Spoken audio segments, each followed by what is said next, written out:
there's an interesting story. After Jesus had been crucified, he died, he was buried, he was put in the tomb with Joseph of Arimathea and Nicodemus. The women were watching. But the chief priests, they went to Pilate. Now the chief priests had Jesus on trial. They're the ones that wanted him killed.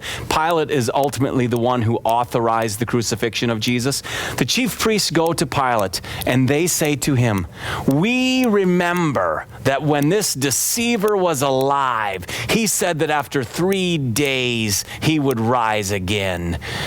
Pilate then said, "You know what? Go and make his tomb as secure as you know how to make it. We want to make sure that no one comes and steals his body and starts these big rumors about Jesus having been raised to life again." So that's exactly what the chief priests did.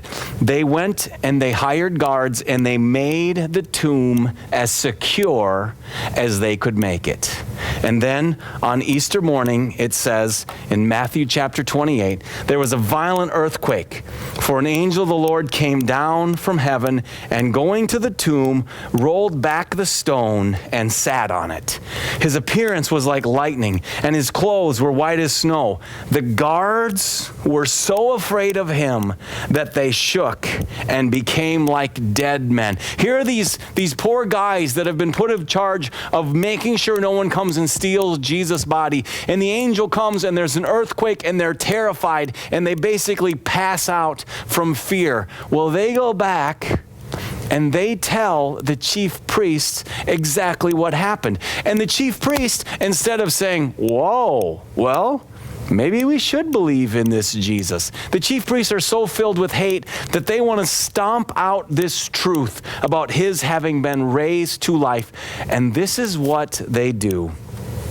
It says, when the chief priests met with the elders, they devised a plan, and they gave the soldiers a large sum of money, telling them, "You are to say his disciples came during the night and stole him away while you were asleep."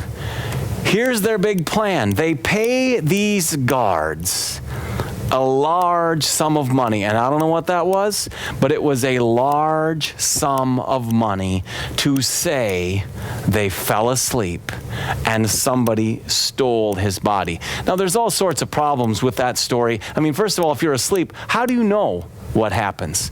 But the part that really gets my heart is that these men, these guards, who just by chance were chosen to guard the tomb of Jesus, they knew exactly what happened.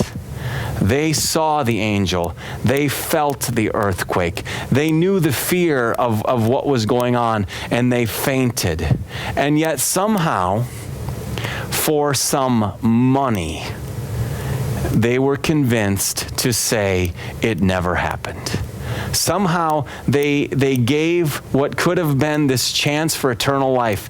They could have said, "Now I know for sure who Jesus is because I was there when the angel rolled the stone away." Instead, they chose money. And we all have to make an awful lot of choices all the time. One of the choices we have to make is about our soul. And one of the things that Jesus said was, "What does it profit a man if he gains the whole world but loses his own soul?" So it is my prayer that you do everything you can to not lose your soul. And if you give your soul to Jesus, I promise he will keep it for you. Paul says, "I know whom I have believed in and am persuaded that he is able to keep that which I have committed to him until that day." God bless you.